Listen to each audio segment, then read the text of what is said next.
La course continue sur le circuit des 24 heures du Mans avec un mano à mano, une histoire de chat et la souris entre la Ferrari numéro 51 et la Porsche, avec aussi deux voitures derrière Cadillac qui sont avides de décrocher le podium, bien évidemment, mais depuis l'arrêt cette nuit de la Toyota numéro 7 hier qui s'est fait percuter par l'arrière, celle de Kobayashi qui était contraint d'arrêter, ça c'était vraiment le premier fait de course marquant de ces 24 heures.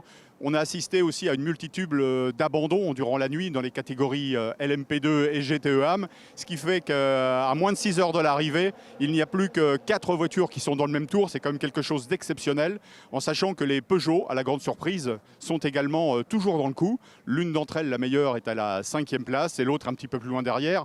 Autant dire qu'elles sont en embuscade et qu'à leur tour, elles peuvent aussi créer la surprise avant l'arrivée qui, rappelons-le, aura lieu à 16 heures.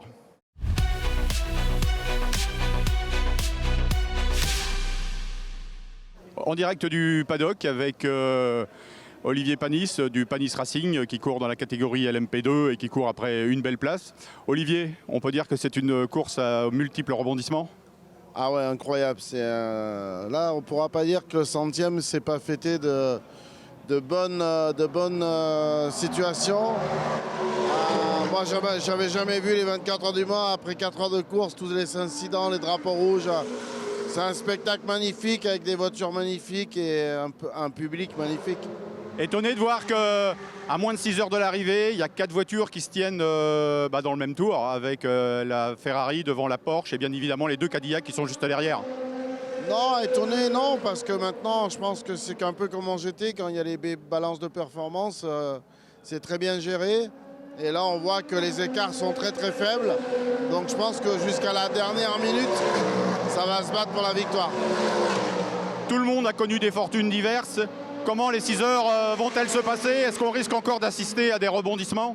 Ah, c'est sûr, hein. De toute façon, la fatigue arrivant, le temps est magnifique aujourd'hui, donc ça c'est bien.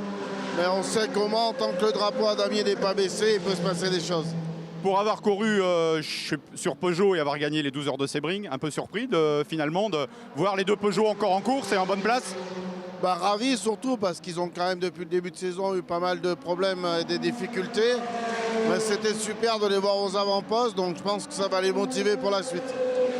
Dans ta catégorie, celle de LMP2, tout reste à faire parce que là aussi on voit qu'il y a beaucoup d'abandons, des accrochages. Enfin, quelle est votre position actuellement?